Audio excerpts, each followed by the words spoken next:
show. There you go. Good Okay, enough. should I just start with that perhaps? Yeah, you just go. I'll go ahead and share your screen. Okay. Presento. Oh wait. Like that?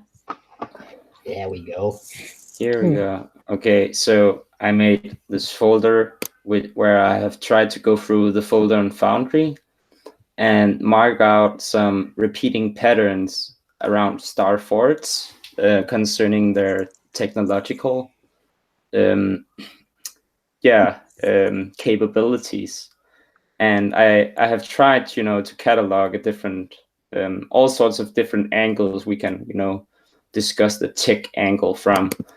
So electric forts. So Alright. here we see a fort that is doing illumination. And I don't think a lot of the star forts around there were like this one. I think this is a unique fort. They don't seem to be like the most common.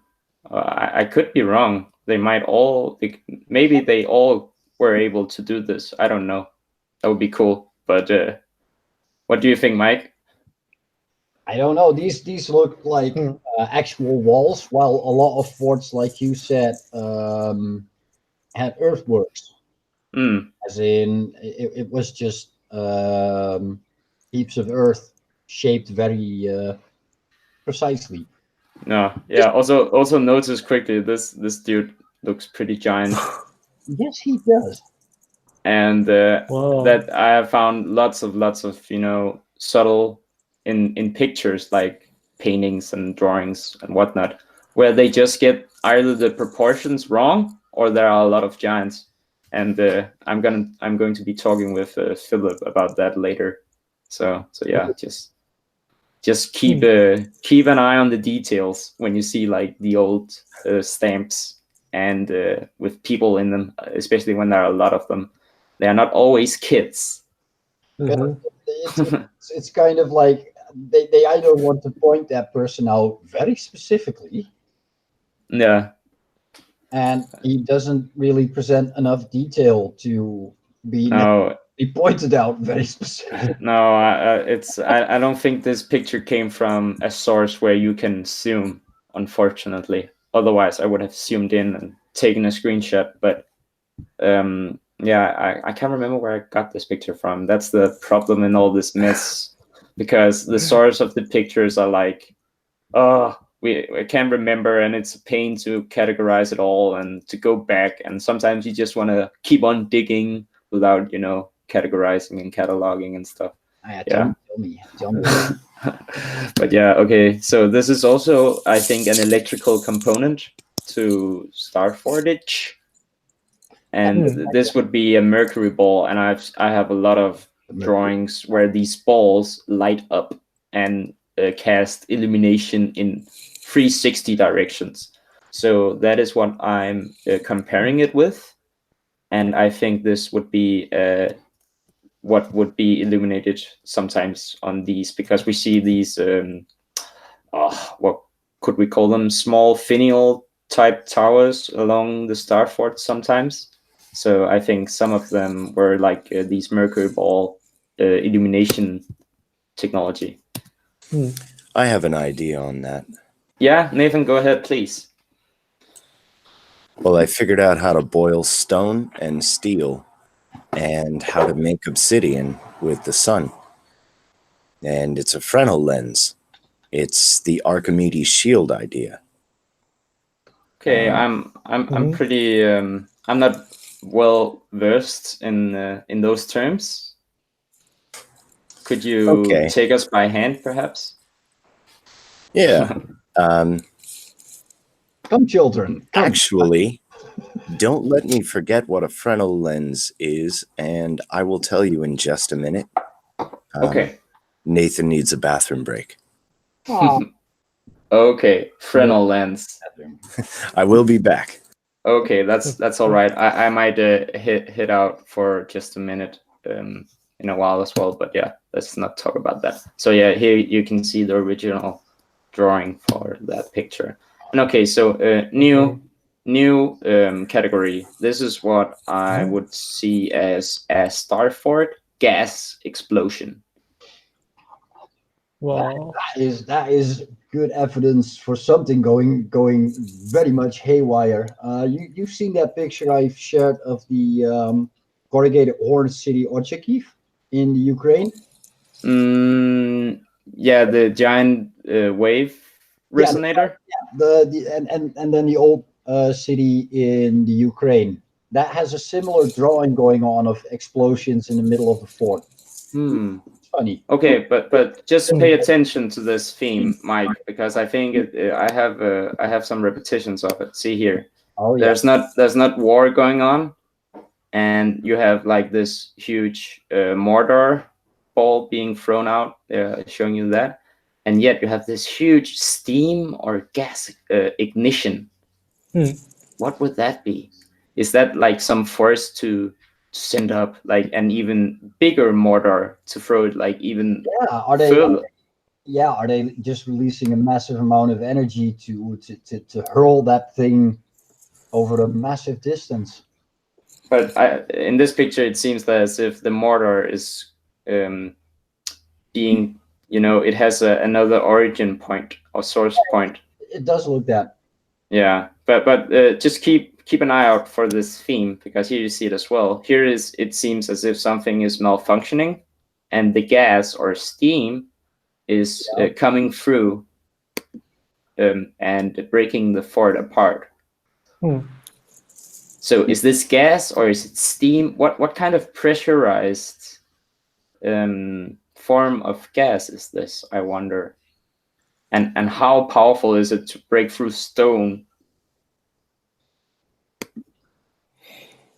Wow. I don't get it.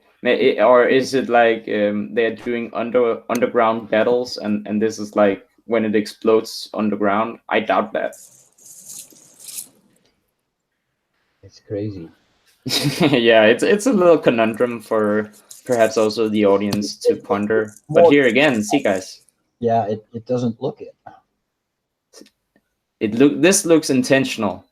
Yeah. So what is it?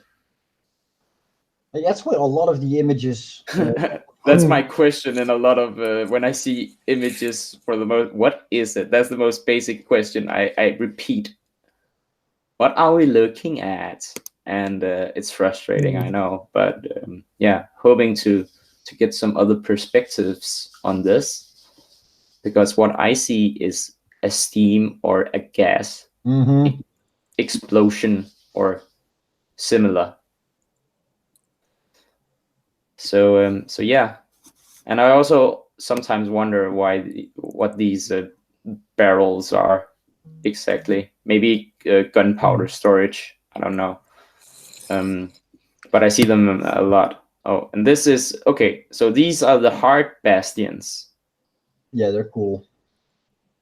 And it's just the shape I wanted to mark out, because they are also seen a lot, and the whole narrative with the military angles kind of like becomes even further complicated around these heart-shaped forts. Like, so you decided on one shape and it was very good, and then some other guy came along and said, "No, this shape is better." Yeah, this shape is better. We want to make it all pretty hard. Well, we've been arguing about shapes for as long as we've had them. Yeah. But for the military argument, this just complicates it even further. So yeah, I'm hoping that we don't get like our adversaries are like, no, star forts are only for military, because clearly they are not. No, just look at Amsterdam. The entire city is surrounded by a wall except for the seaside. Yeah, it's crazy. And more hard bastions, they're not that interesting in and of themselves, but I just wanted to get it out there. There are a lot of them. Also, look at this, how intricate they are, and how much of the fort is actually hidden within. tunnels and all sorts of small sections. We'll see that later. A lot of autographic views. These are just hard bastions. Okay, so these is what I thought was a mining operation, because this looks like a city fort, and then there's a shaft into the mountain, it seems. And this is an underground fort, nearly. Are you following me? It doesn't seem to be mounted on the mountain. Yeah, it looks like it's underground. I'm heading to that city on. Yeah, and I just wonder if this mountain then is a mud flood, and this fort originally were, it's a not mine now. buried. Well, they do show the blueprints whenever they find ruins in architecture, so it actually could be something they dug up back then. It's a It mine. could be excavated also. Yes, it's hard to tell from this, but I just thought that this shaft and how it is completely straight up a mountain indicates to me that this is like inside the mountain, but I don't know what the hell this is though. That seems like a redoubt. So yeah, I just wanted to throw that out there. Maybe somebody can solve that. I don't know. These are the orthographic views, and so yeah, you can see how these. I'm thinking about the stacking principle a lot when I see this, and the nesting, and but I'm not quite sure what exactly went on here. It's a little weird. I mean, those tines that stick toward the inside look, if they're not for stabling or for quarters, it looks like a heat sink. But yeah, the most common conception is that each of these rooms contained a cannon, and then there would be a hole, and then you could, shoot. But it's not always the case. If they contained a cannon, then we would see a hole in the outer wall. You sometimes get that, but sometimes you don't. So I don't buy it either. Okay, look at this. In this orthographic view, it states something to the effect of Galerie de Communication. Now, what would that imply? Nice. Also here. Oh, that is nice. It's a little something to ponder. Communication means, energy is being transferred between one part to another, maybe back and forth. That's communication. It's like it's just a transfer. So what is being transferred? This could actually be a resting house for messengers, or a stable for the messengers' horses, anything like that. When you send out a communique, so there's also that. I guess you're right. Oh, what happened? Oh, wait a second.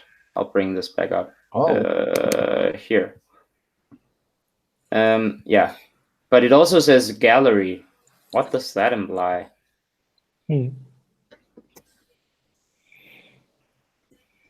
I found that drawing of Kern you showed earlier. It is a castle on top of a hill. Which one? Sorry. Kern, the one with the mining. Oh, Kern mentioned. Oh, okay. So it is on top.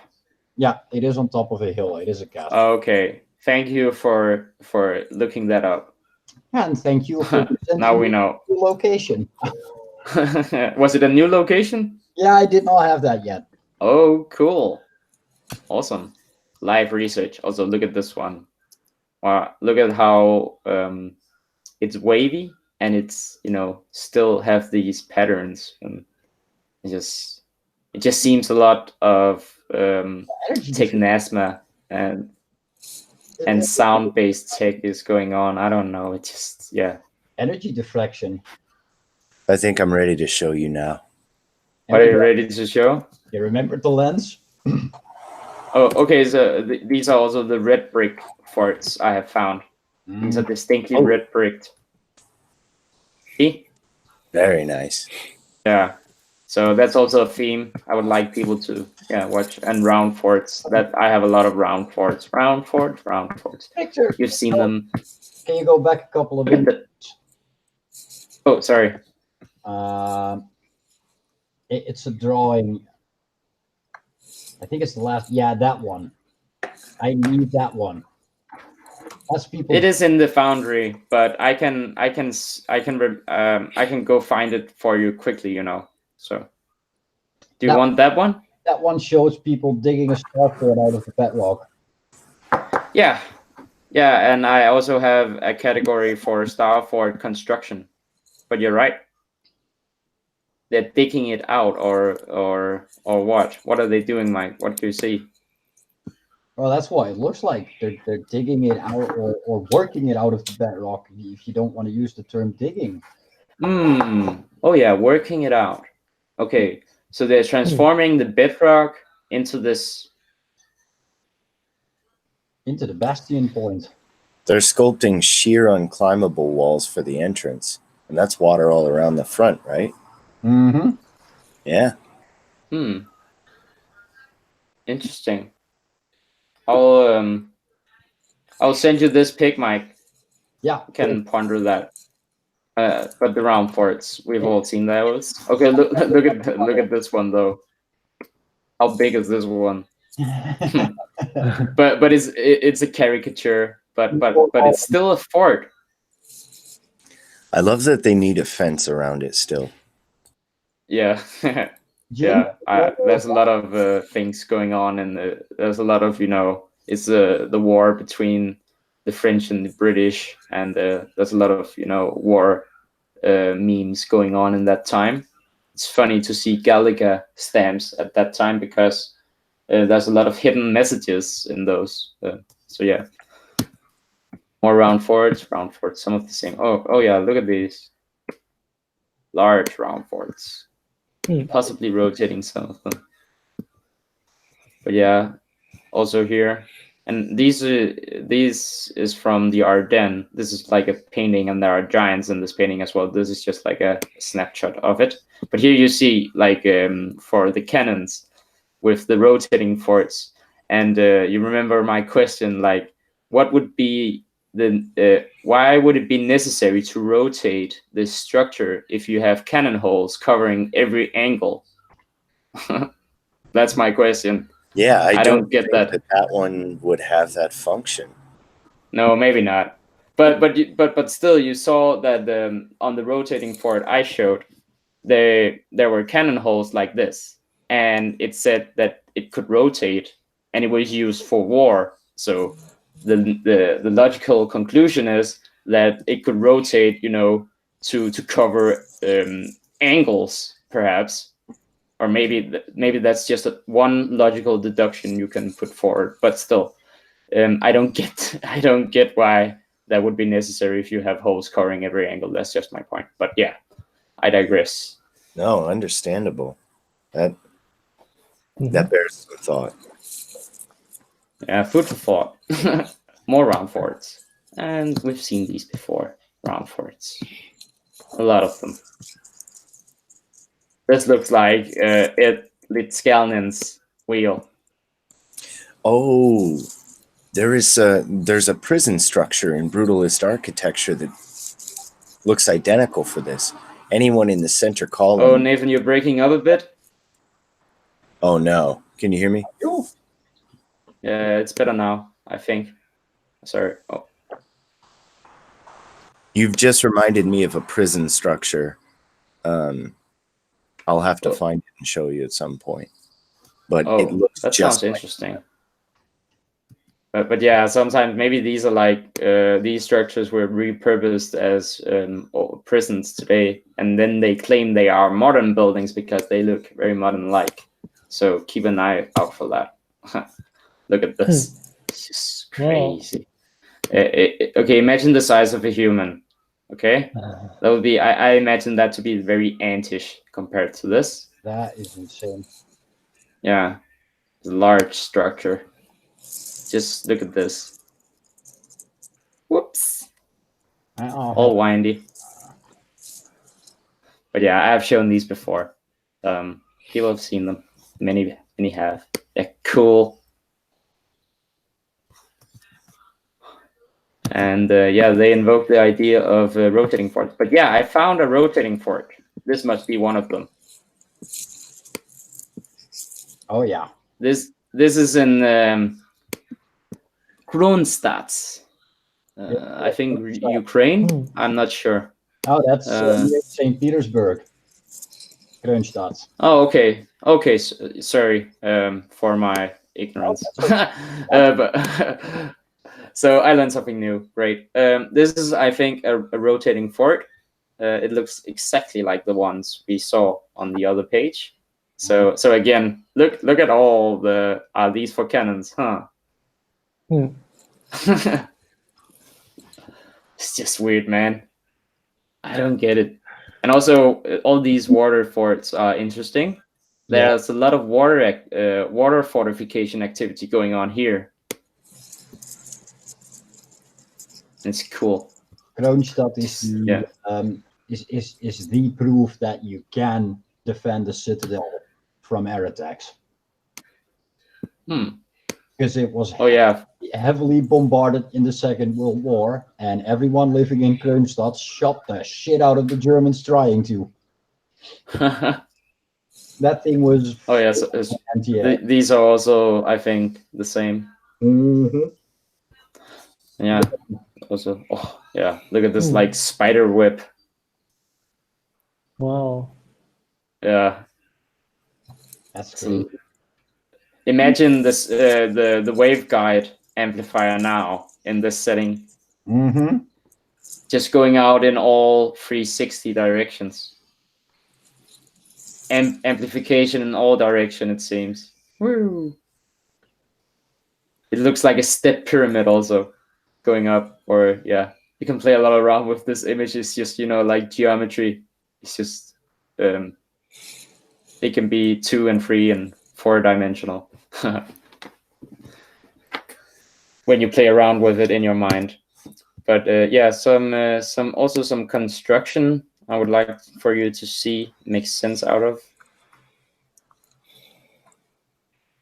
So what is going on here? What are these pillars? This is wood, and this is stone, and this is a polygonal stone. So what the heck?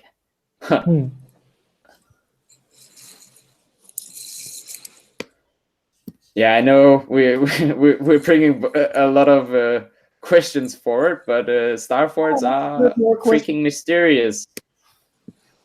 They tie into everything. We don't know anything about them nearly. So yeah, I'm just putting forward some questions forward. What are these?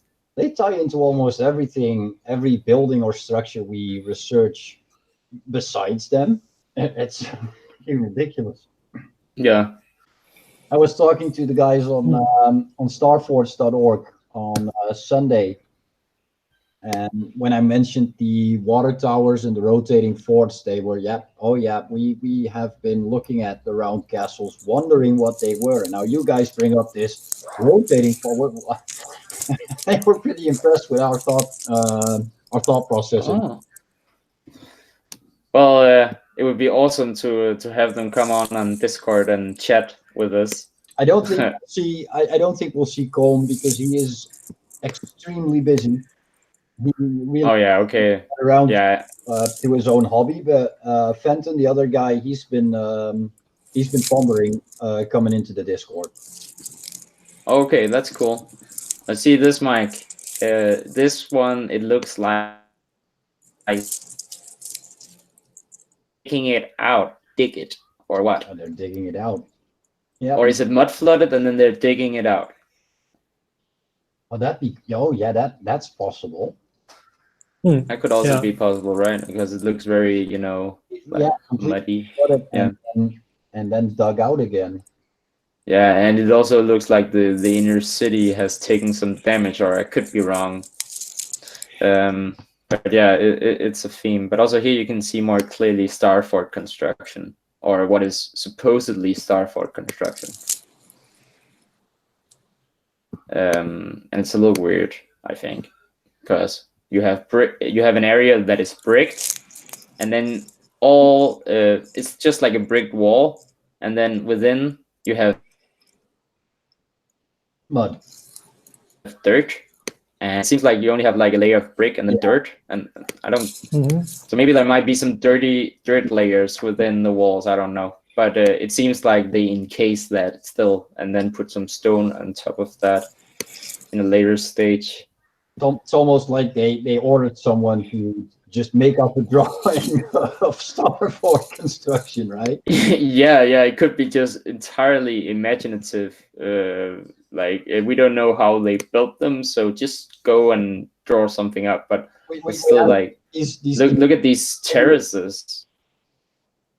We have to give these questioning idiots something to look at. Look, they have a military purpose. Here you go, guys. They have a military purpose. Very important. And here again with the polygonal stone as the base, then you have dirt, and then you encase that dirt in bricks.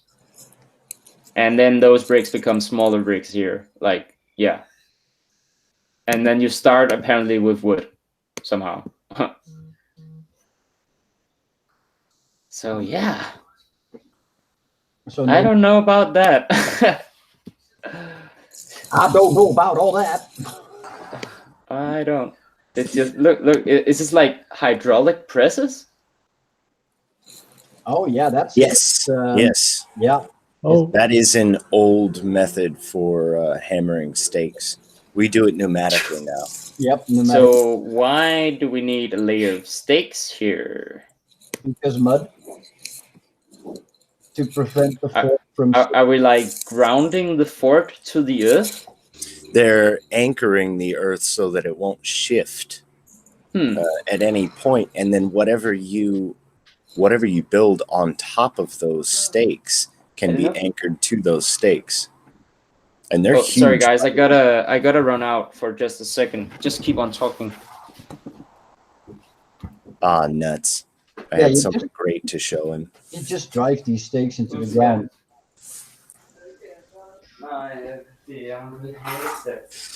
So I found something interesting. You want to show your screen then? Yeah. Or I'm screen sharing. Can you see this? Yeah, I'll share your screen now.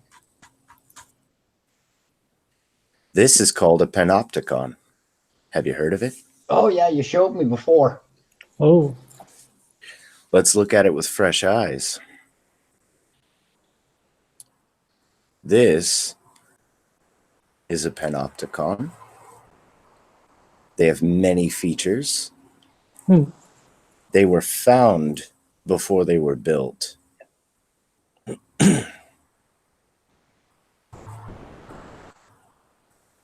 And they have always been attributed to prisons, and you have a select few people who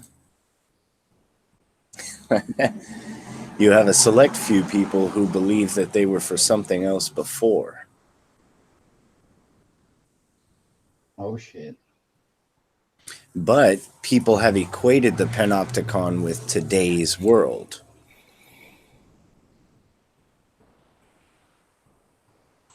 Oh, and look at that. The Tower of Babel. The Tower of Babel as a panopticon. Is it a magnetron? Is it a panopticon? That's bizarre. Victor, I muted your mic. I don't think I can unmute you. But yeah, panopticons. Well, they would tie into a lot of these big round forts that Victor has been showing before. Yes. And it just goes to show that shape alone is not as significant as function. I may just have found Victor's round fort in Kroonstad. Where are we? Here. This is another panopticon.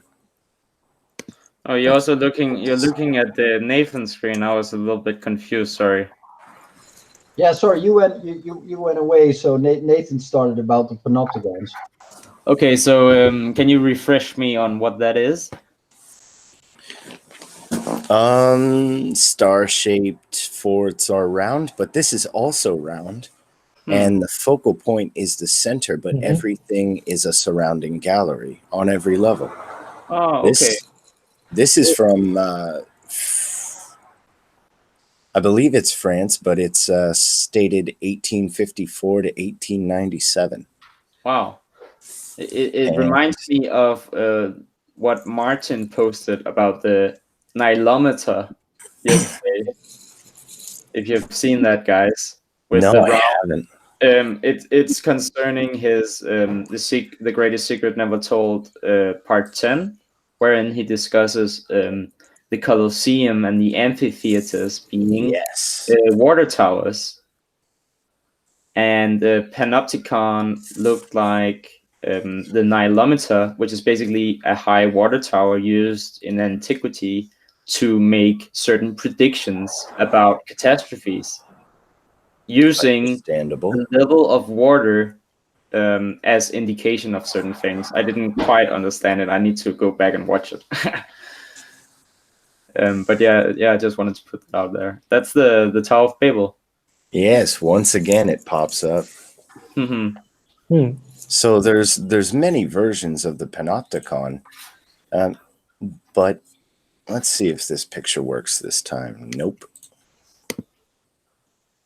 When we look at brutalist architecture, we find these panopticon prisons everywhere. And it's okay, so they are within the middle of the prison structure. Let's find a picture of a simple one. Here is the building, here's the cross section. Oh yeah. Right. And then they look exactly like the round forts I just recently showed. Yeah. Which is, and these photos show that they have many, many purposes, but they also look like a carousel or a gallery where the center is the viewing point. Also, this is NSA's prism. Good morning, nothing. We have Panopticon ruins here. Lynn, can you hear Brittany? If not, you may have to. Hey, Brittany. Yeah. Can you hear all of us? I'll be back. All right. We'll see you in a minute. See you in a minute. Look at this old Panopticon. Oh, yeah. Wow. That is a crazy image. It kind of looks like also just like a Thunderdome. Yeah, it really does. Now, there's that. That one, I believe, is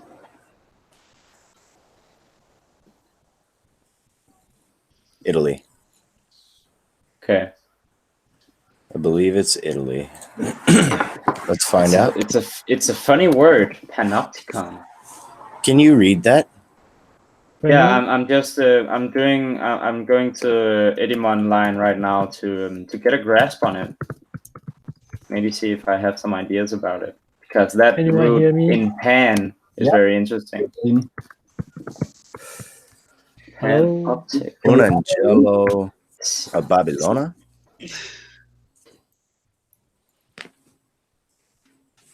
Lena, I can hear you. So, panopticons. It means sight for all, or the all-seeing. Here we are. So yeah, Pan, of course, as in pantheism, but it's a very interesting root to have it in Pan and optics. Here's another old one.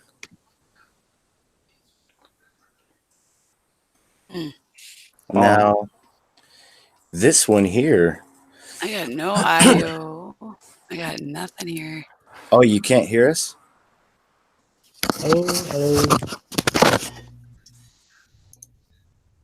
Can you hear us? Sound check. Hi. Lin, can you hear us? Yeah, I can hear you, Mike. All right. Okay, can anyone hear me? Yes. Yes. Yeah. Victor, Okay, yes. good. Okay, can you hear me? Brittany, can you hear us?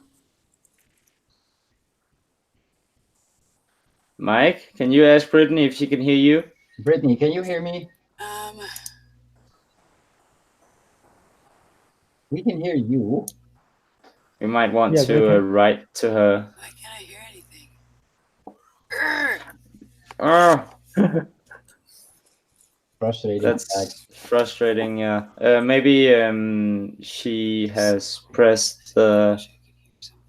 She couldn't block sound, could she? Is it possible to turn off the sound? Oh yeah. Wait. Let's try and exit out of here.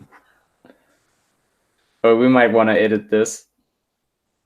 Yeah, Andreas probably will. I talked to him earlier, and I got up really early, and I'm fucking tired. Dude, you don't need to be there as long as you give us a decent fucking edit. Go back to sleep. But I would like him to join us one day. Oh yeah, he did last time for a second, but not long. Not long. Oh no. He did say he was really tired, so.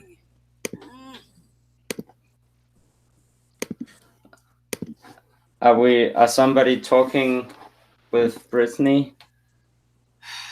Brittany? Can you hear us, Brittany?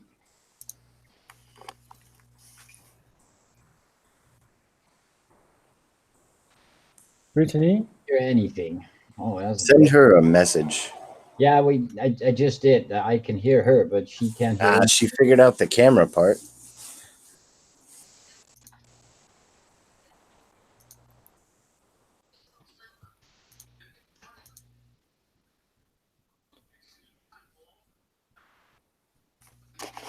Yeah. So, is it better? Brittany, can you hear us? No. Sad.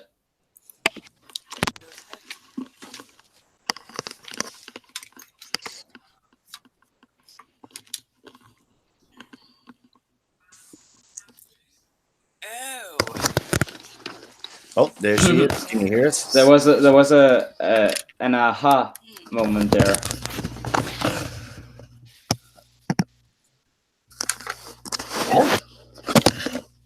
Ta-da!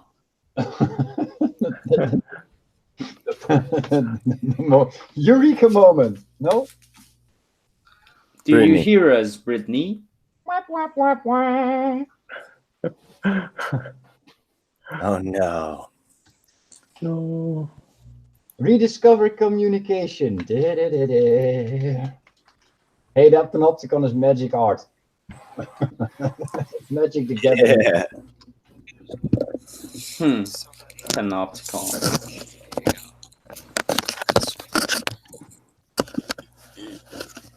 Why does Foucault come up when you search for the Panopticon? That's weird. Right? There have been multiple novels. This keeps popping up, and Artist unknown. That's interesting. Whenever you get an unknown artist, you gotta have a watchful eye. I've noticed that in the Gallica, you get a lot of unknown paintings and drawings and stuff. They're usually very interesting. Recently, also just casually browsed the photos section. See me, but I can't. Oh, she can see that we are talking, but she hear cannot me? hear us. Yeah, we hear you. If your speakers are dead.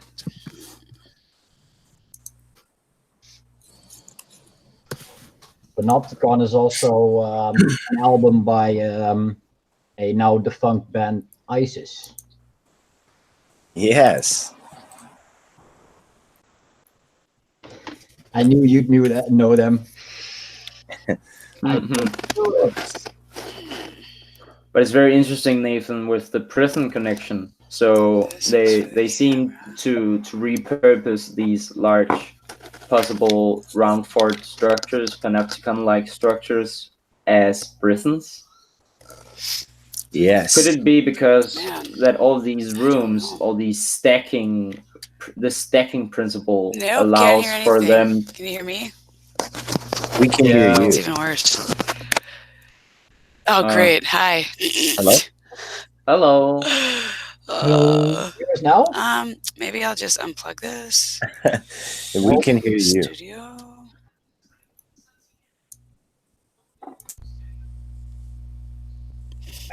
Can't hear anything. Just put Star Wars Cantina on. See if I unplug these.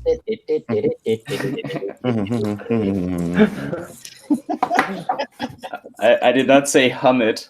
I just say put it on.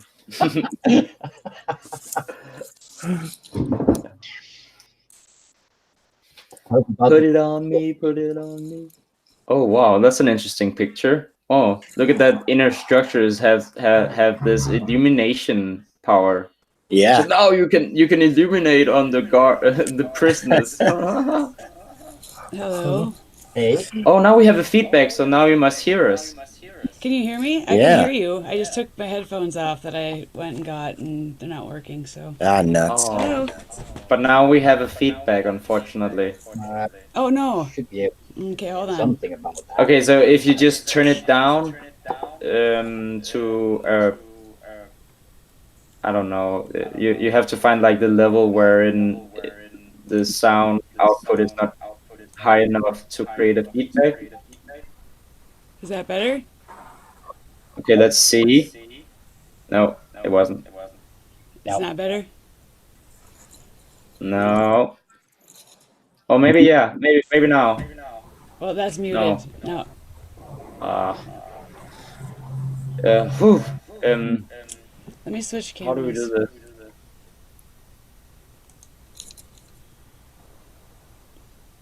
You're going through some juicy stuff.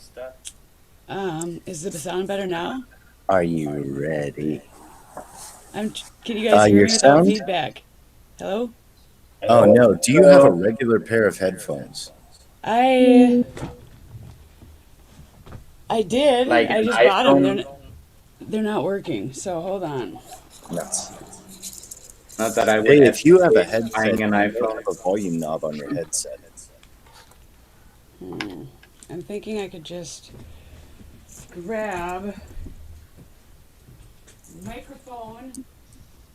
Oh, we're getting very tech now. You check your TCP/IP settings?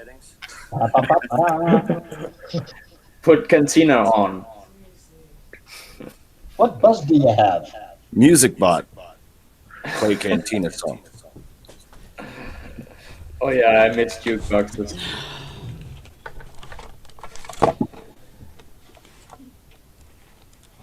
What bus do I have? I drive a moped. Oh, I have sometimes ago I have idea called streaming box.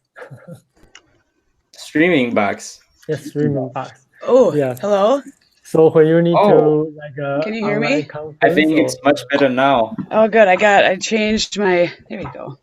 or I if changed my you want to do- camera. Whoa. Hi. All right. Good stuff. Okay. Now So, we're all in tune for the first time. and you guys don't have videos on? You just have your Usually I just share my screen, which is a lot of pins. Okay, let's restart this conversation on the panopticon, and let's make like a 1, 2, 3, so Andreas knows when to restart his edit. So yeah, 1, 2, 3, let's go. Panopticons. All right. Okay. Okay. So panopticons are nice. That was just a little segue from the circle forts, the round fortresses. Yeah. Interesting etymology and such. But now to the real bit. Okay. Archimedes and the burning mirror. You guys know the story of Archimedes and his shields? The Greek fire. Vaguely. Invaders came. There was battle. You see this photo? Archimedes had his men shine polished, highly polished shields and set these ships afire. Yeah. And this is just support for the technology that we have today called a solar tower. Yeah. There you go. You guys are familiar with these? Oh, yeah. Yeah. I'm actually not. I feel as if I should be. Actually, Spain has more than any other country in the world, so you're not far from them. So, the idea is that a Just mirror... got booted to the internet. Hello? Wait, what? Now we have What? to... Wow. I There's don't think two they of need to you. talk. What? They don't want you to talk with us, clearly. My gosh. Well, I just... So now there's a feedback again, because... No feedback. We hear Okay. you. Now it's All just right. the internet that's Oh, going it's off. all better now. Yeah, if it cuts me off again, I'm going to be a little bit perturbed here. All right. So I just missed all of that. I'm sorry. Okay, go back to the solar tower, Nathan. Ooh. This is a solar tower. Holy. So when you reflect the sun, you reflect the sun's light completely. That's why you can blind someone with a strong mirror, just a highly polished mirror. Imagine if you had 1,000. Imagine if you had 5,000. That is 5,000 suns. And just like a magnifying glass, when you get that focal distance just right, you can change that reflection to a pinprick, concentrate it, and actually burn things. What they're using here is an array of mirrors to channel the sun's light for solar harvesting. Wow. They power a lot of the world this way, more than we think, more than we think we know when we first learn. They've tried different versions of it. This is the version that you will see out in Las Vegas. That one. And now these will change their array to focus on the sun and keep that solar tower illuminated with the most possible sunlight. Yeah, I get that. You can be 10 miles away from this, and you can't look directly at these solar towers. They're blinding. They're outside of Las Vegas for anyone on the West Coast. They're all over Spain. They're all over Europe. You may be within travel distance if you want to visit one. It doesn't even matter if the sun is behind clouds. Wow. That's so interesting. Why haven't I ever heard about these before? I write articles for tech paper, so I should know about this. This technology is years old, and here's a great image of it. The technology is years old, and we use it to great extent, but it doesn't matter. We have so many other things that we can charge the average human for, and for this to take off, it would eliminate the need for us to pay. And this is still I think a largely inefficient method. You what, Mike? I think we're way beyond the need to pay. They still charge. Yes. I think we're way beyond the need. Yes, definitely. It's the same as like we need to produce energy for an overpopulated planet that isn't Earth, that isn't overpopulated at all. I think we lost Brittany again. She'll be back. She might have some internet problems. But yeah. So, what does this... And we lost Liam. Oh, it's not looking good. We'll never get this done. just get on with it, and Andreas will make something out of this. He did it the last time, and we were fucking about all the way. He did, though, didn't he? We're sorry, Andreas. We're very sorry.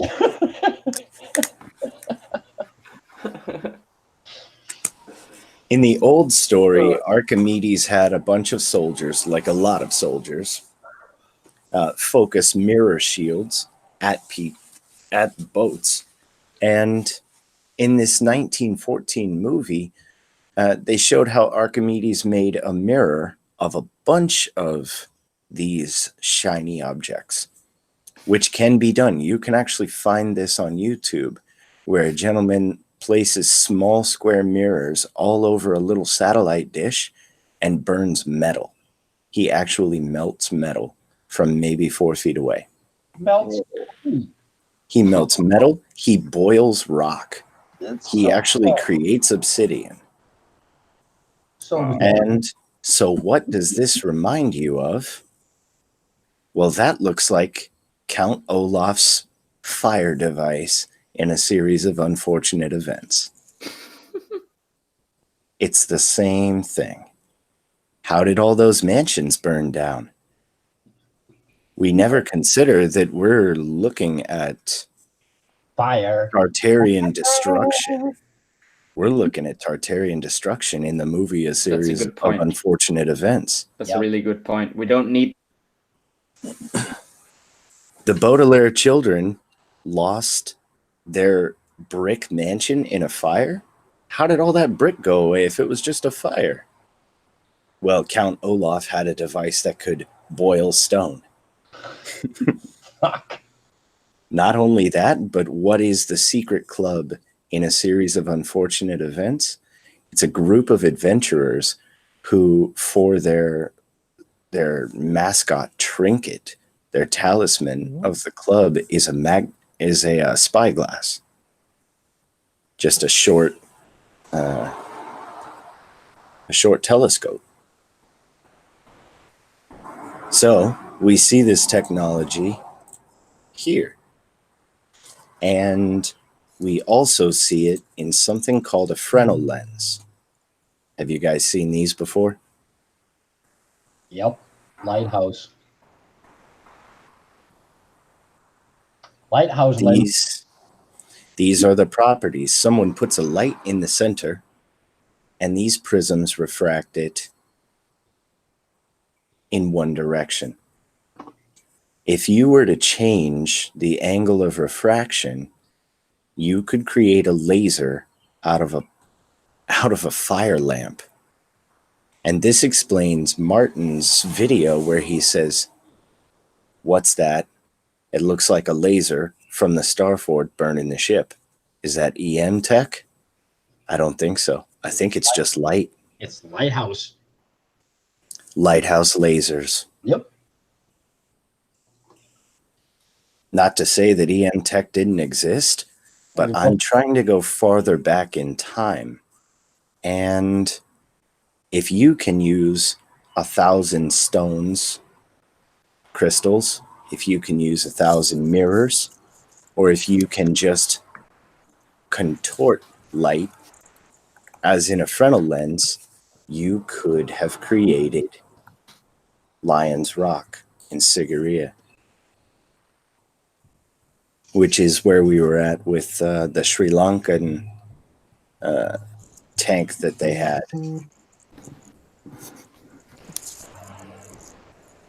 That's it. It's amazing to watch these guys use these lenses to burn stone and everything else. You can weld with this.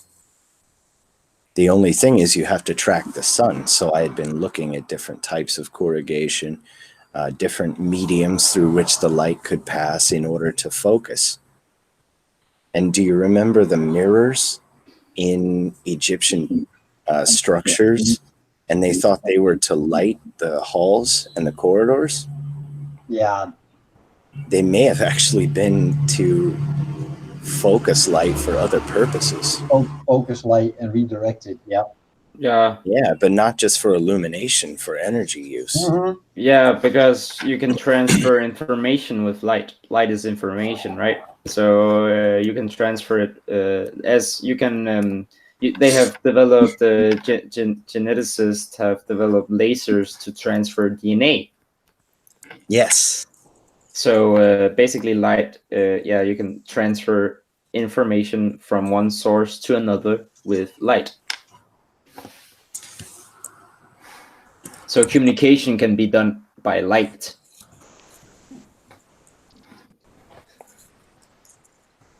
Basically. Yep. Yeah, just an addendum, Nathan. Carry on.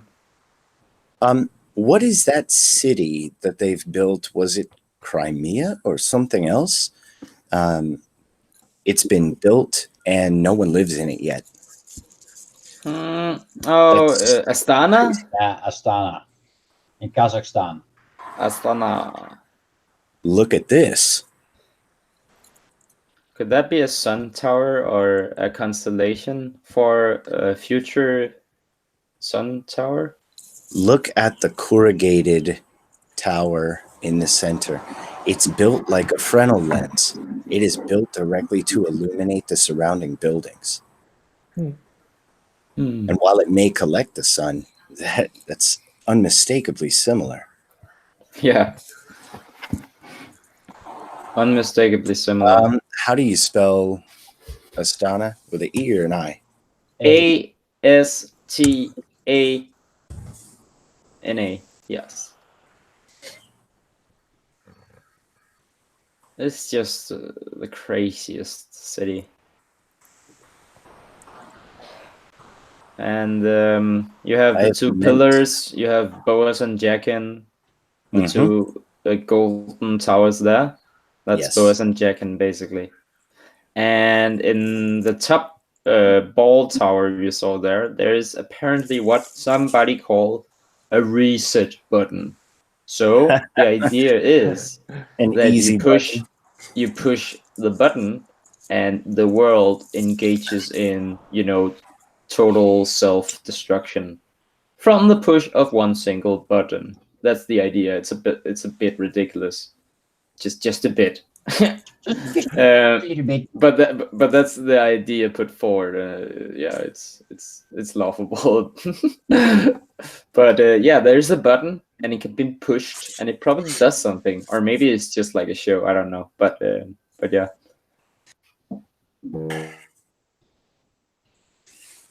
So while it's been some days since we last got together, there's so much to go through to be certain of any of this that I'm actually not ready. The idea is not complete yet.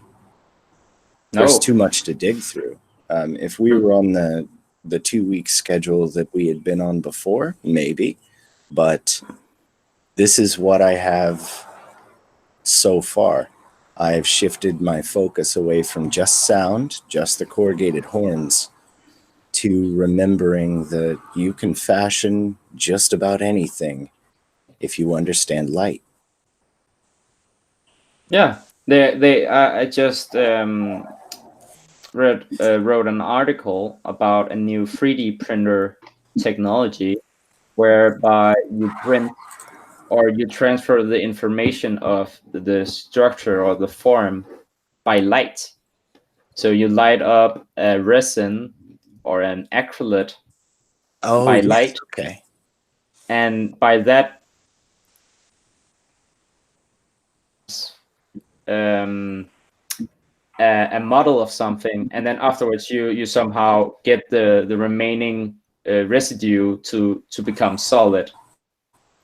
Yes. And then you have it 3D printed from this acrylate.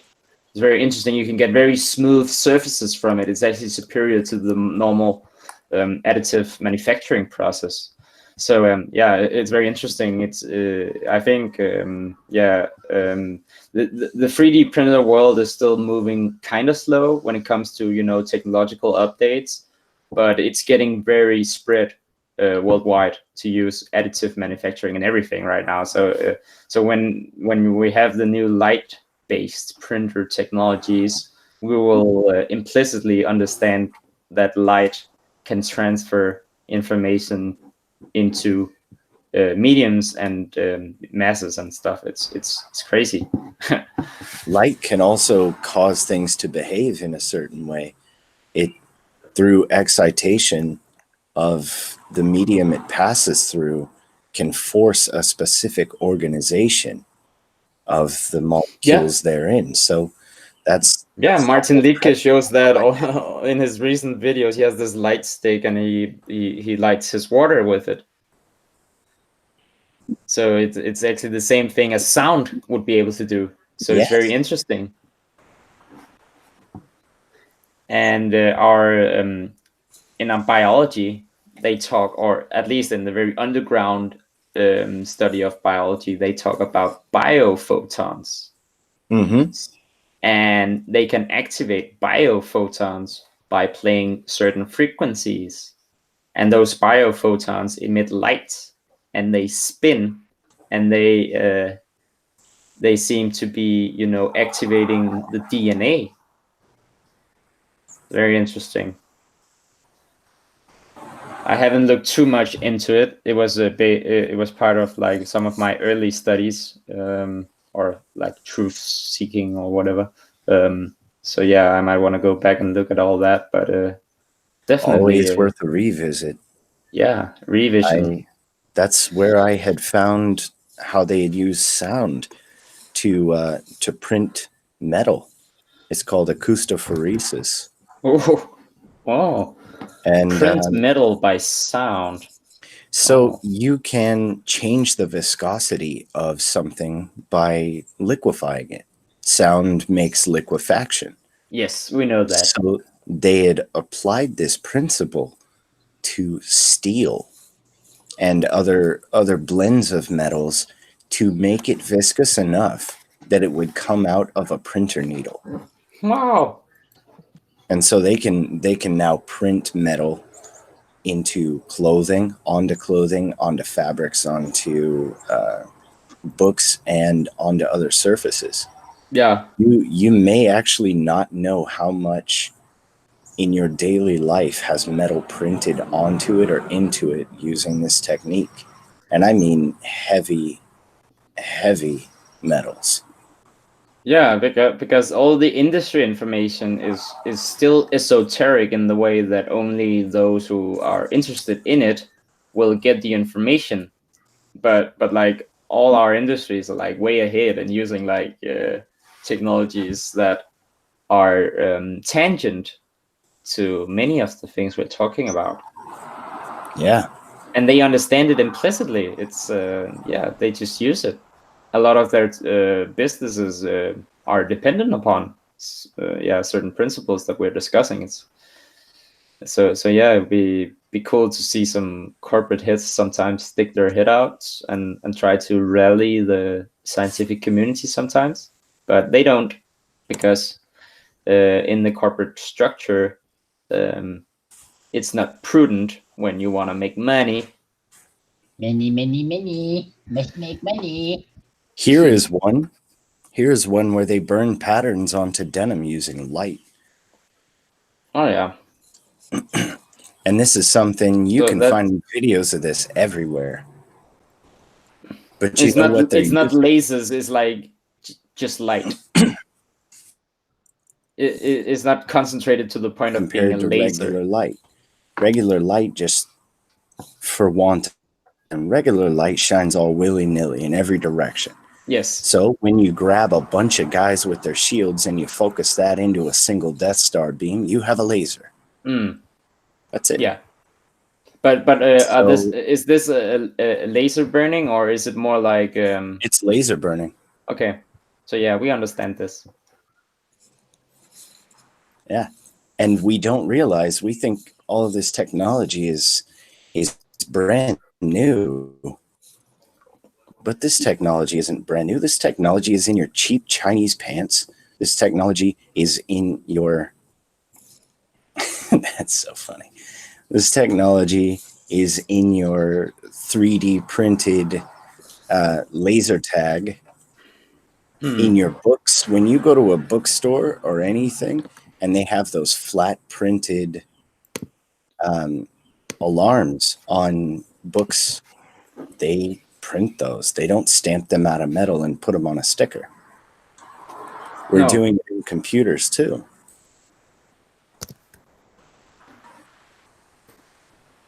Interesting. Very interesting. Where is it? Here we are.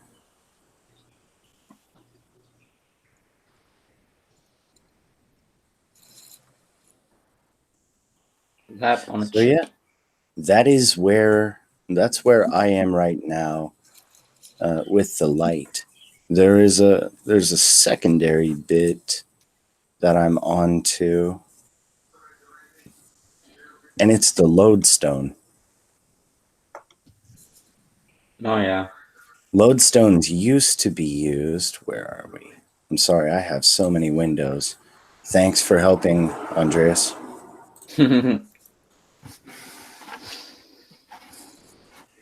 You can hear him in the background, can't you? In the back of your mind, yeah. Yeah. That's what I mean.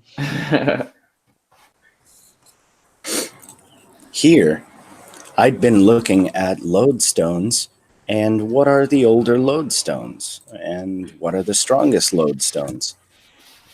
Well, I found magnetic exploration of the Olmec civilization. They used to think that China had the oldest known lodestones, natural permanent magnets. And then they used magnetic imaging to find Olmec artifacts because so much of Olmec construction and jewelry and design has highly magnetized iron and magnetite. Nathan, are you actually trying to show something, or are you still on the? I'm showing something. Sorry. No, that's okay. But the screen seems to be frozen on my end at your Yahoo search. Yeah. Oh, here, I got you. I will share again. It also happened frequently to Martin Liedtke. That problem, just frozen screen shares. Yeah. Oh yeah. How's that? It's just Google fucking us over. Thanks, It's Google. funny how the Olmec O becomes a 0. Yes. Yeah, and the L could be interpreted as a 1. As a 1. It's binary. Yeah. What would Actually, MEC be? Do you know how many people type Olmec as O1 MEC? It's fairly common, and I never knew why. That's funny. Also, consider the Oi, the O and the I, and the Alpha and the Omega. Oimec. Oimec. Oi, as the whales say. And it also means something in Hebrew, I think. What does it mean? Cool. Yeah, it's just funny. Oi. I'll have to refresh this page. Nathan. Yeah? Mech, as in mechanical. 01. Mech. So here, they used magnetic resonance. They used magnetometers to find stones. A lot of what the Olmec built was magnetized. And they found the oldest permanent magnet anyone's ever found, and it's a bar magnet. On the right here, you see where there is a magnetic spike, and they chose to dig in the topography here. And they found all of these artifacts. But do you know what else they found? They found polished mirrors of metal. And those mirrors, when I looked at them, they found this as well. Wow. And this is the paper. I will link it. Magnetic Exploration of the Olmec Civilization. Amazing. But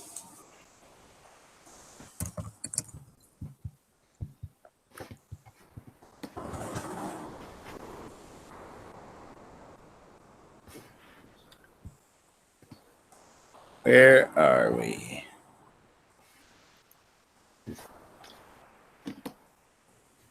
The Olmecs also had mirrors that looked like they had been boiled with the sun. It looks like stone that's been obsidianized or vitrified stone. And we had thought that the Chinese were the first to do it.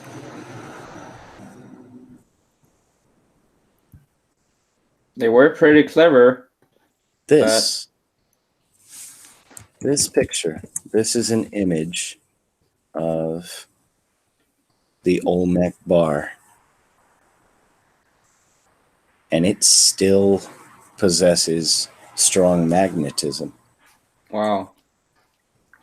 I wonder where they got that lodestone from.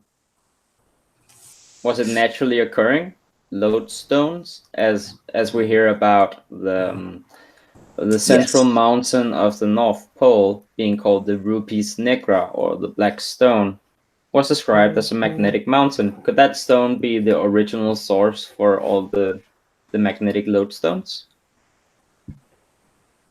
That's an interesting idea. So they went to the Hyperboreans, who probably mined it and sold it. I don't know.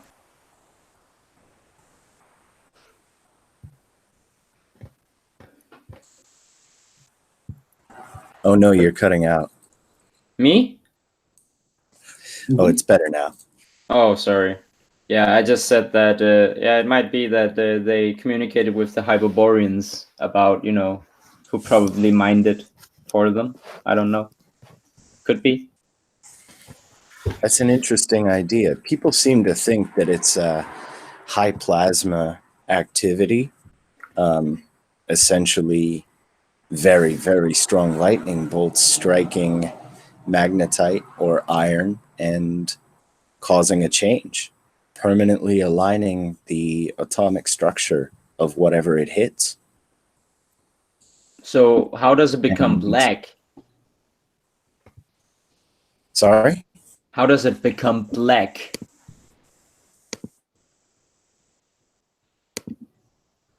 Am I cutting out again? Black? You were. It's better now. So how does it become what? How does it become black, the lodestone? It all depends on the type of rock and what is inside of it. Basically, is it an amalgam of hematite and magnetite? There are many, many different kinds of lodestone, by the way.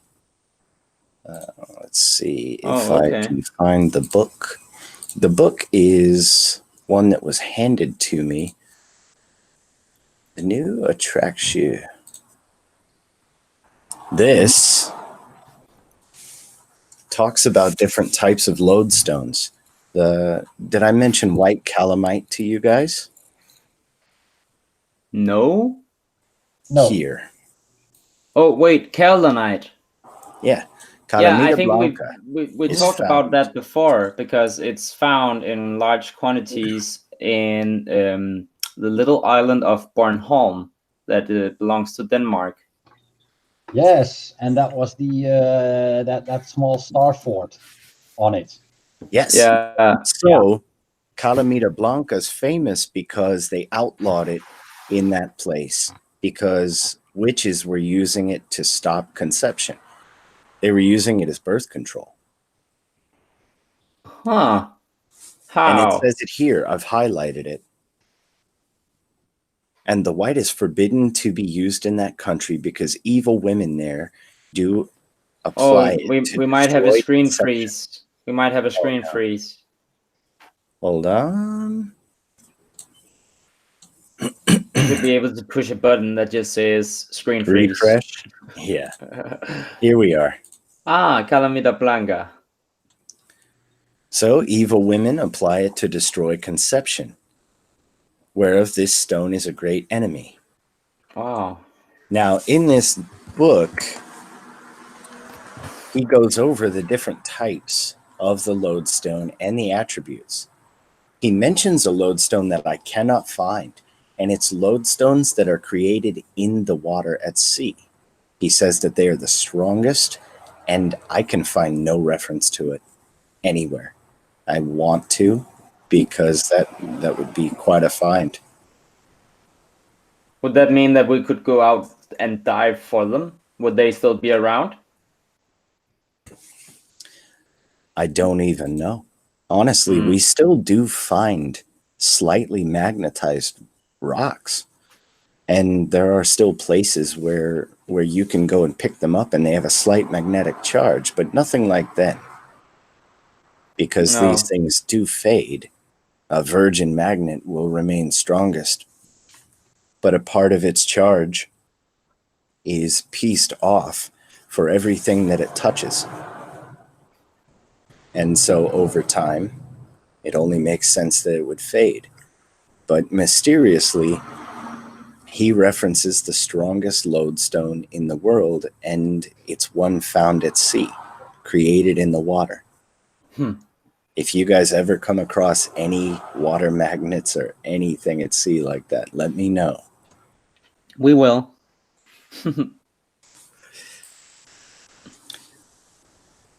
So yeah, that's basically it. That's what I'm doing. Do you have anything? Should we see Lynn's water towers? Yes, sir. Heck yes. I'd like to see Lynn's water towers, as long as his connection is good. Okay. Here we go. Okay. Sure. Can you see my screen? Not yet. Oh yeah, not yet. Okay, sorry, my bad. Your screen was just an anime face for a second. Okay. Okay. How now, about now we see it. Wow. Okay. Very nice. Yeah. So this one is a water tower, but I don't know where is this water tower. Just for an example. It's quite 19th century, right? Oh yeah, they always say everything was built in 19th century, guys. Just get used to it. Yeah. Everything is built in 19th century, and it's very it's like it's red brick. It's quite classic, and then we can. Oh, I just want to show you other related stuff. Like I just saw which one? The red brick? No, oh, this one. You want to show Tidal some red brick? power. Yeah. This one. Can you see this one? Oh yeah. Oh. Tidal power station. Oh, weird how to have this structure on this bridge. And can you zoom in? Are they children, or are we looking at giants again? Sure, sorry. Let's take a look. So I was just reminded. Funny how the universe works. It's another. Regarding these towers. So let's hear about it. Do you guys know the video "Cloud Busting" by Kate Bush? No. Okay. Well, it's a video on Wilhelm Reich, basically. Oh yeah. Then I know. They have an orgone cannon in that actually collects clouds and then releases them. What if these things were in either the water towers or on the water towers or in the ground forts that sit at the coast? Yeah. Why would you have them there? What do you think? No, I don't think anything. I was just reminded of this, and since Lean was talking the water towers, but do please get back to them. Oh yeah. Okay. Just a thought. Okay. Sorry. So this is quite advanced, right? It's a tidal wave generator. There's nothing new in Oh yeah. it's nothing new in modern day. Yeah. I mean, it's nothing new in ancient time in the There's nothing new Tartary under the culture. sun. Yeah, that's new. Yeah, so it's I don't know where again. I don't know where is this structure located, but appearing is it's a working. This is indeed a real building because it's so detailed in this mechanism, right?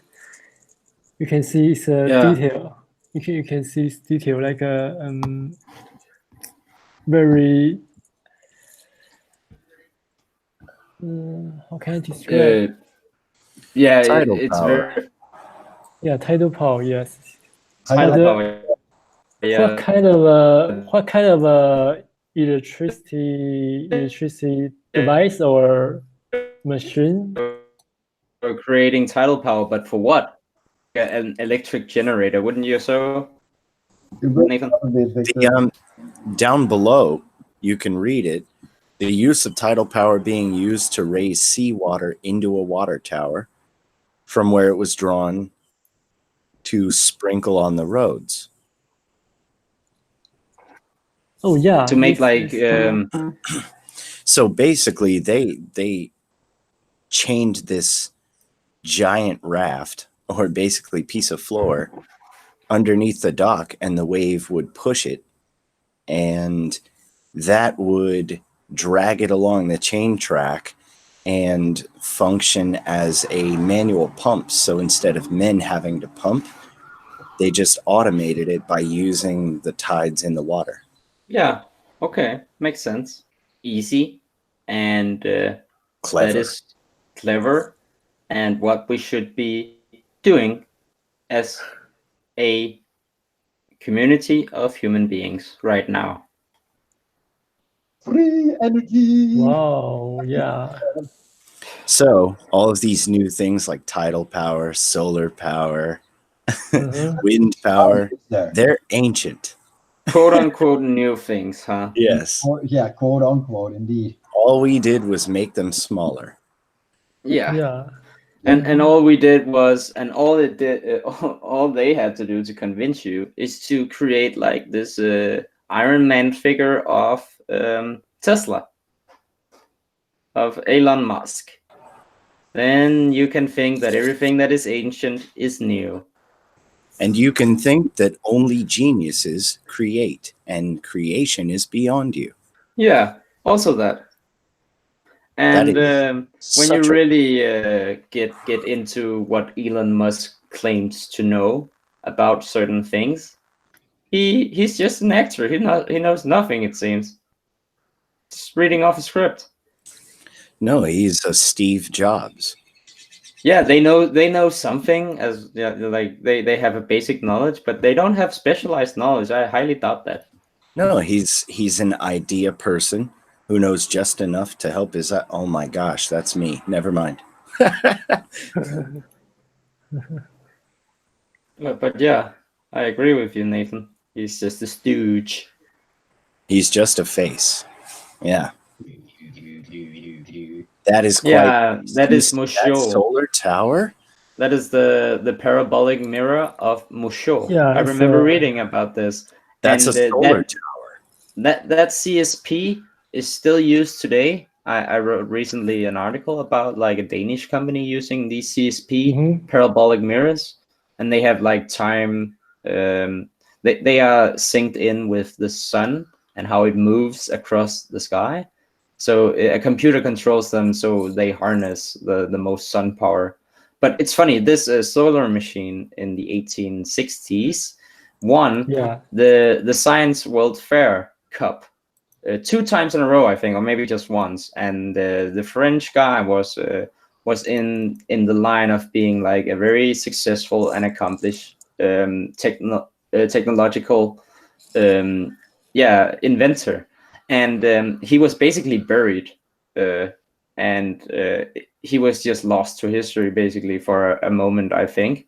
And his machine was reportedly able to make water into ice within minutes by using this solar technology. So that's pretty crazy. Quite the reverse of what we'd expect. Yeah. Wow. That's funny. He's just using the Archimedes shield.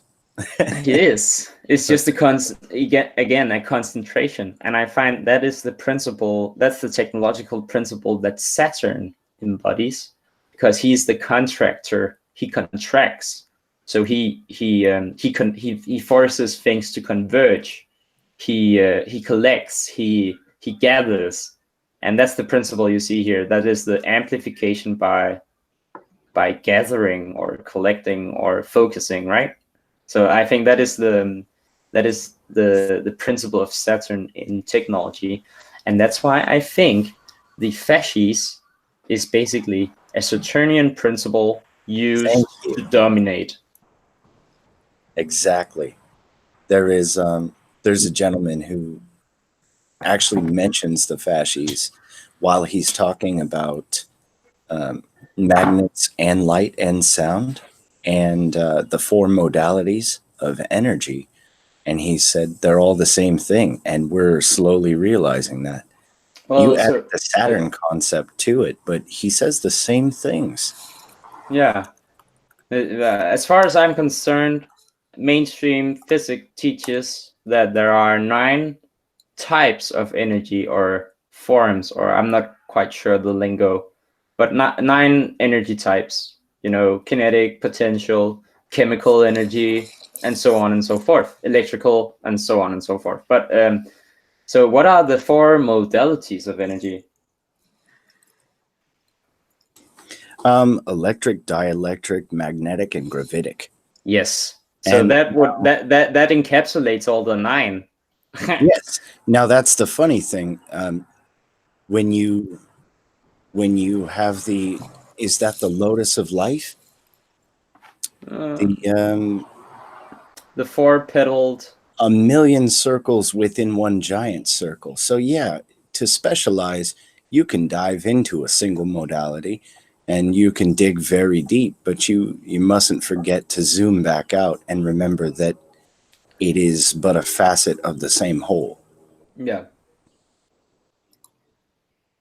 And what you learn in one modality or in one small circle of research may actually be applied elsewhere if you just put your eyes into another sphere of learning. Yeah, agreed. And so Lynn, do you have more water towers? Yeah, sure. Let me back to the water tower.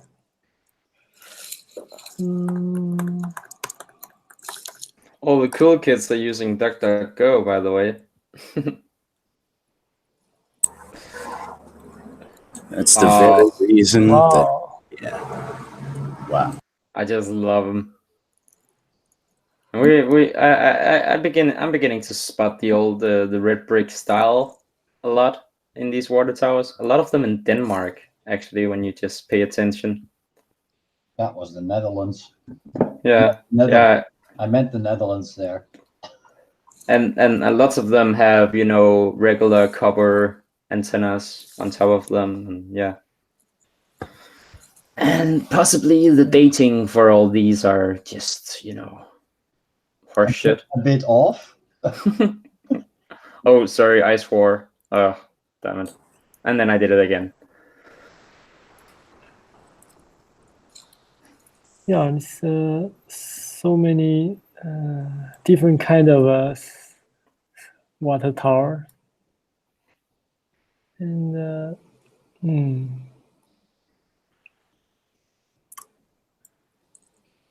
Some are square and some are round. Some are suspended in the air. Some are connected to the ground.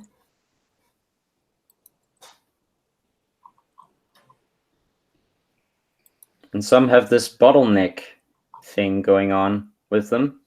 And as Martin points out in his very secret never told, you have that V shape as you see in an amphitheater is one of the best shapes to store water weight-wise. So for the structure to not collapse, you need a bottleneck or a V shape sometimes. It's a good shape for that.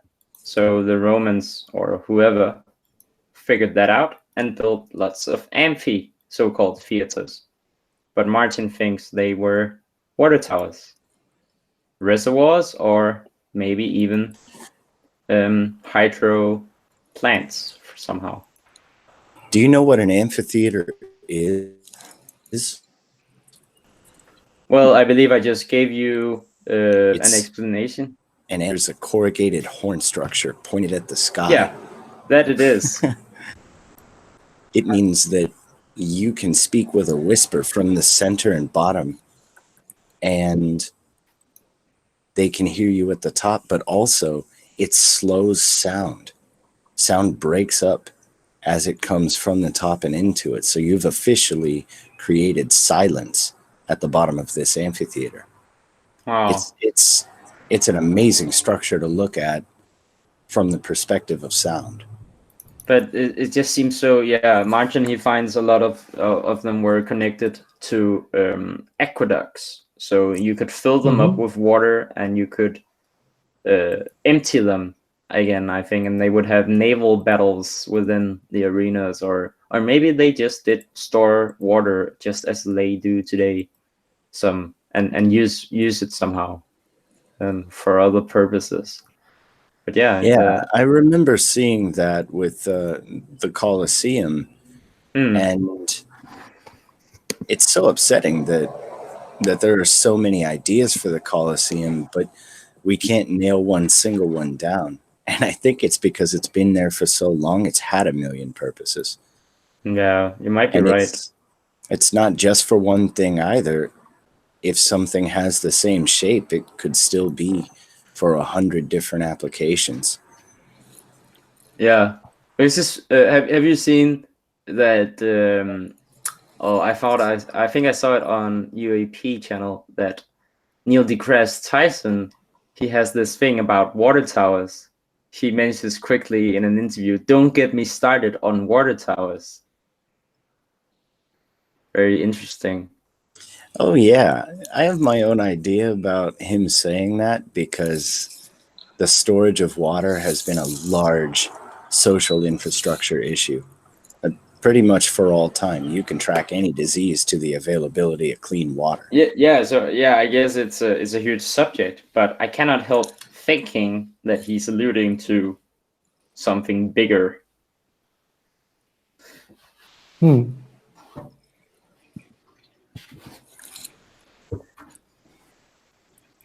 yeah, I'll let you be the judge. Oh, sorry, Len. I want to point out the date. It's always 1912, always around the 1912. This the Finnish years always around 19. It's just funny that after the First World War, that people would just, now we just need to go out and build a lot of water towers, or maybe even during the First World War. Guys, let's just build water towers. Also, let's build a water tower. Keep in mind, these aren't just water towers. A lot of these that you see are also panopticons. A lot of these that you see are actually furnace towers. Yeah, they could as well be like big chimneys or They electric were. towers. The smokestacks of industry were often central to buildings. Let's see. And they remind me also a lot about the water crypts. Ah, yes. The water crypts look exactly like them if you just put them in water, and yeah, there you go. But they are cool. Mine's in Everton, England.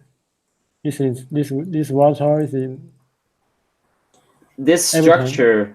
structure I have seen being built as a part of an electrical plant, having the same type of architecture, and then you would have like this metal fence on top of it, following the round curve. So yeah, it's just the same shape I see when I look at some electric plants from the early 1900s and late 19th century. They look like these sometimes. And it's always this red brick style that has these rounded shapes, few ornamentations on it, and copper, and it has this industrial kind of feel to it, yet still retaining that Greco-Romano style. And that, I think, is the Tartar style. That is like the missing architectural style, I think, that binds everything together. And it is found all over Denmark, France, Holland, Sweden, Norway, like basically whole of Europe. You find that red brick style a lot. And then, of course, also a lot in the US and in Asia. And yeah, it's basically everywhere. But I think that's the style that binds us together the most to the more recent Tatar Empire. And it's just my we have no proof of this, but the style in which, for instance, the Great Wall of Tartaria was built in seems to be very similar. And so many deduce that we have sources in books saying that the Tatars were expert brick makers. So go figure. And I think the lack of ornamentation is a touch of theirs as well. They didn't ornament. They didn't do the idol worship, because I've read in John Struys that idol worship was introduced to them in order to subvert them, or so it seems.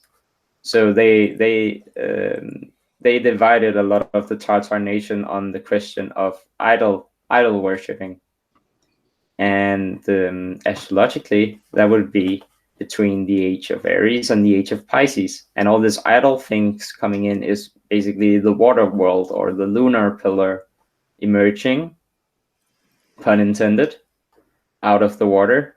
And I think that was one of the issues that divided the Asian empire of Tartaria.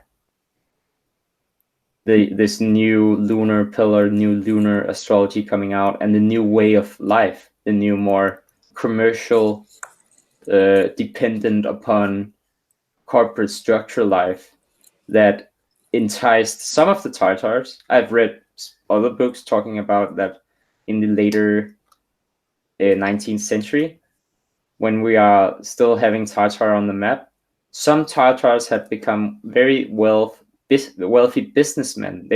Some of them were very successful at this. So I guess we had this in the early 20th century. There were still some Tartar businessmen running around, having old money, having learned from Europe how to do business, as some of them were very powerful because perhaps they paired the old world technology and their know-how with the new way of doing commerce, and maybe they got perhaps sometimes they even were better at that than the Europeans. And so maybe I think those are the dynamics we have to look for as we go and see how the Tartarian Empire disintegrated.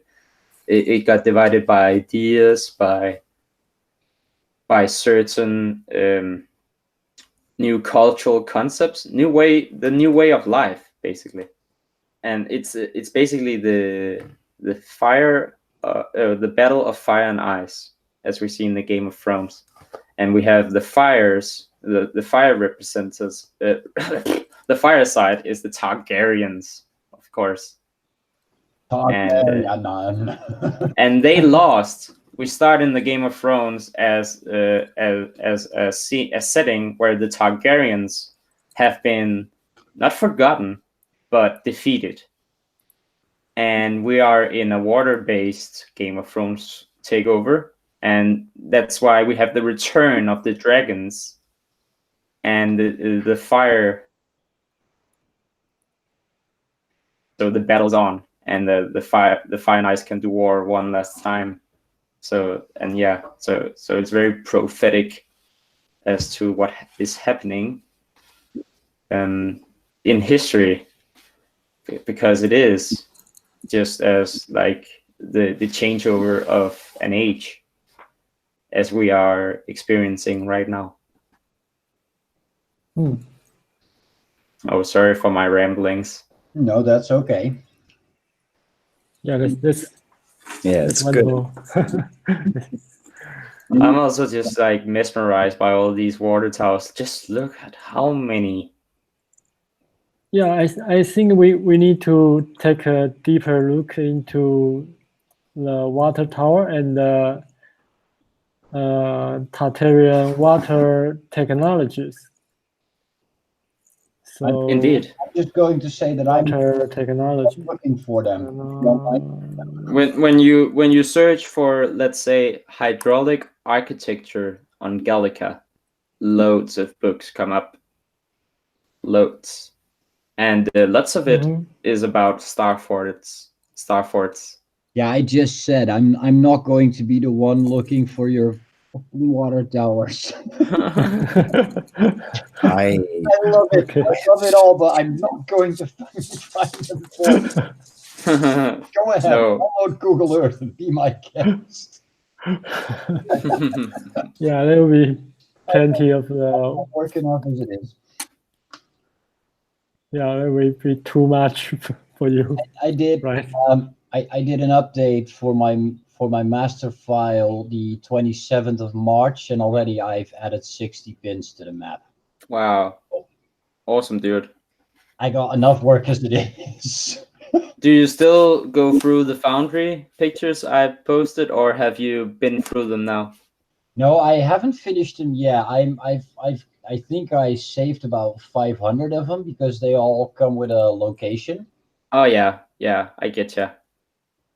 Not all of them are with locations, and yeah. They're definitely interesting to browse through, but if I start saving it all, the point of saving it on the Foundry comes a bit irrelevant. Yeah, I get that. But going through this stuff is, yeah, it's fascinating, and so many of them just show up because of like an old map, like the one you showed earlier in the episode in Germany. Yeah, the what was it called? Kern. Yeah. Kern. Yeah, Kern. Yeah. I didn't have that marked. Oh yeah, okay. Now I have to go and look for a citadel as well because I can't see it. I got the fort on the hill, but I can't see the citadel yet. So I have to go over that. So that's 2 more. Yeah. Yeah, I want you to check out the Victorian pumping station because it's so beautiful. I am looking to this pumping station before, but it's before I hear about Tartarian Empire. So I believe this kind of a Victorian pumping station or technology is very important.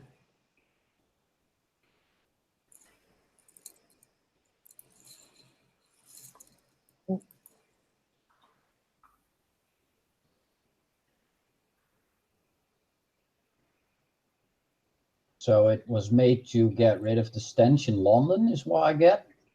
Quickly overlooking this. Sorry? It was made to get rid of the smells in the horrible smells in London. Yeah, that's Oh, the big stink. Oh, Yeah. you mean this picture?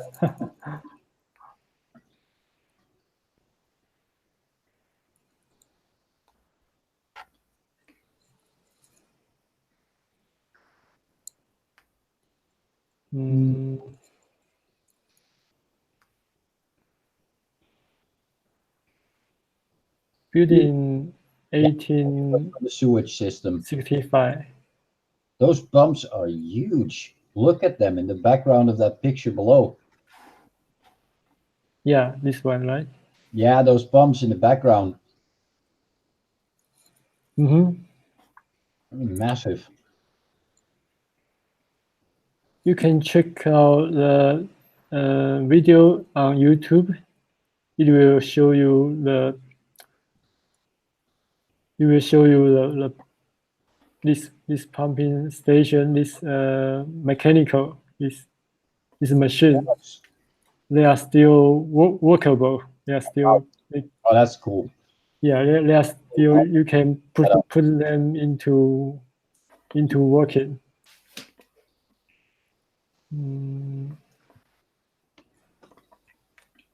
How are you for time? Excuse me? How are you for time? Well, Philip hasn't contacted me yet, so I'm good. Okay, yeah, well, that's I wanted to make sure. I actually have to go in a second, but if you guys would like to see what I found recently, just for a bit of scope, some enticement for next week. Yeah. Or 2 weeks, whatever you. I'm sharing. Yeah. Do you see this? No, I have to share your screen first, as in present to everyone. There we go. Nepal. Do you see those walls? Do you see those brickworks? Are they using what? What is happening here? They are born and raised in Nepal, where their job is to make bricks. Entire families. Tons of them. And now, when you get a sense of the scope of creation, sometimes it's easy to think that it's impossible. And yet, look at these walls and fortifications. This is just people making bricks for round about $7 American a day, which you don't need that much to live there. But look at this. Wow. If we were to walk into this, we would think it's some grand feat of man. Really? This is a factory. Yeah. That is what happens when a little bit of knowledge and a lot of manpower and a lot of time. Exactly. And now this is this area's prime export. They use it in everything. They know how to stack it. They're not even concerned with it being pretty. And yet look at how fine these walls are. It just kind of maybe fix itself. Well, they seem to be using some kind of stacking principle. If you look, whoa, yes, look at that swastika. Yes, a universal sign. But it's a part of the brick mold. So as you get older, you haul the bricks. The grown men put the bricks in the furnace, cook them. But it's the children that actually slap these clay squares into the molds and then leave the bricks out to dry. You know, Philip and Richard, they have an episode discussing that, you know, a lot of people were asking, so if a mud flood happened, how did people get away with all the mud? That must have been like so much mud to excavate. And then Philip was like, no, You wouldn't need to move it necessarily. You could just use the mud to make bricks on site. Exactly. That's And exactly this, what we showed in the beginning of the episode, right? The star fort being dug out. yes. Now that's why things that were not made on site are so remarkable. So whenever you see that something was hauled in and you see that the quarry is 3,000 miles away, that's worth taking note of. Yeah, Because to make Definitely. bricks on site, all that is required is the furnace and the manpower there. Yeah. And these furnaces seem like a lot. Do you remember when we were looking at Dresden and all these furnaces? Yes. Yeah. Look at this brutalist furnace in the background of this. So maybe they would just imagine all those industrial looking like buildings that have these furnaces. Maybe they all could create bricks. Yes. So maybe they weren't thinking as us. They didn't use giant factories to support a whole country. No. They had a lot of small factories everywhere. Yes, centralization is a fairly new idea. Well, centralization of power, yes, but I think centralization of spiritualism I and mean industry. Oh yeah. Also, yeah, that was also what I meant in power, actually. Oh. Yeah, so power has also this bridge to political power, of course. It's interesting. We say we get, voted in, and we put somebody in charge. And voted is kind of like bolted. We go and put our votes, our bolts, into the guy we want to see be in charge of the polarizing, the political, think electric, the polls. and we do the polls to see who we're going to elect. It's all the electricity in the city. So yeah, it was just funny how the bridge between the concepts of political power and electrical power is just, it's a beautiful analogy. Yeah. You're getting back into the bricks then, Nathan. I think I am. It's important to discern what is impossible from what we don't understand, because we're not used to labor of this scale. I mean, we're fairly privileged in that we don't do this. But how much happier would we be if we did? These are mica mines. It doesn't seem healthy. Oh no, it isn't. They talk in these articles about respiratory issues in children, but at the same time, this is what happens, and they have, as you can see, many tools at their disposal now. But when we look at old structures like the water towers, many are brick furnaces. So discount the furnaces and look specifically for those water towers. Yeah. When we look at brick structure, don't look at just what is made of brick and assume it's Tartarian or anything else. Look at it and see if it was impossible. This will require a general knowledge of how things are made, and it can only benefit you to learn. You'll be able to discern faster what is remarkable and what we're really searching for, which is what used to be that was hidden. Yeah. On that note, should we end? I think that's a good time, yeah. That's a good one. That's a good note to end on. All right, guys. Very interesting, Nathan. Very interesting. Catch you next week. Yeah, good talking to you guys. Yeah, I'll